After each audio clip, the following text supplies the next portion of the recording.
కాంగ్రెస్ ప్రభుత్వం వచ్చేసింది, సిటీ అంతా అల్లకొల్లోలం అయిపోయింది. ఎందుకంటే చూసినాం మన సీఎం గౌరవ రేవంత్ రెడ్డి గారికి అసలు అడ్మినిస్ట్రేషన్ వస్తలేదు. ఎందుకంటే నిన్న చూసినాము, ఇద్దరు ఎమ్మెల్యేలు ఏదో సామాన్యంగా ఛాలెంజ్ చేసుకుంటారు, నేను నీ ఇంటికి వస్తాను, నా ఇంటికి వస్తామని.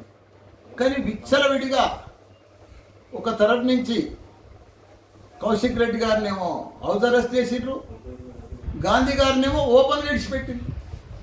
15 కార్లల్లో ఒక పైల్వాన్లు దాదాలు విచ్చలవిడిగా నడి రోడ్డు మీద సిటీలో వాళ్ళ కౌశిక్ రెడ్డి ఇంటికి వస్తుంటే పోలీసు ఏం చేస్తున్నది, ఎవరేం చేస్తున్నారు, ల్యాండ్ ఆర్డర్ ఏమవుతుంది, ప్రజలు ఎంత ఇబ్బంది పడ్డారు.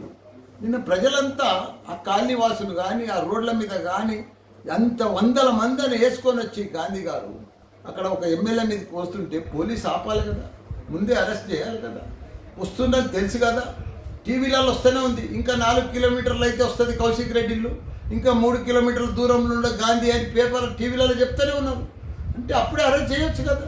అంటే ఆయన ఇంటి మీదకి పోవాలి, గుడ్లతో కొట్టాలి, రాళ్లతో కొట్టాలి, అద్దాలని బలగొట్టాలి, ఇదంతా దౌర్జన్యం జరగాలి.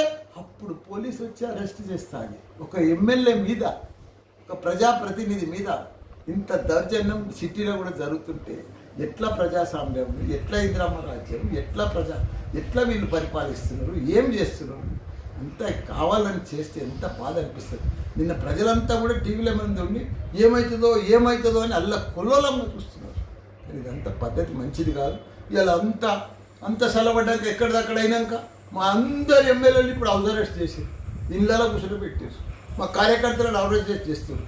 ఎందుకు ఇదంతా అరచకం, భయాందోళన సృష్టిస్తున్నారు. మరి పరిపాలన చేస్తున్నారు, భయాందోళన ప్రజలకంతా భయం. ఇప్పుడు హైడ్రా తెచ్చారు, పేద ప్రజలకంతా నోటీస్ ఇచ్చారు. అది ప్రజలంతా హైరాన్నారు హైడ్రాతో.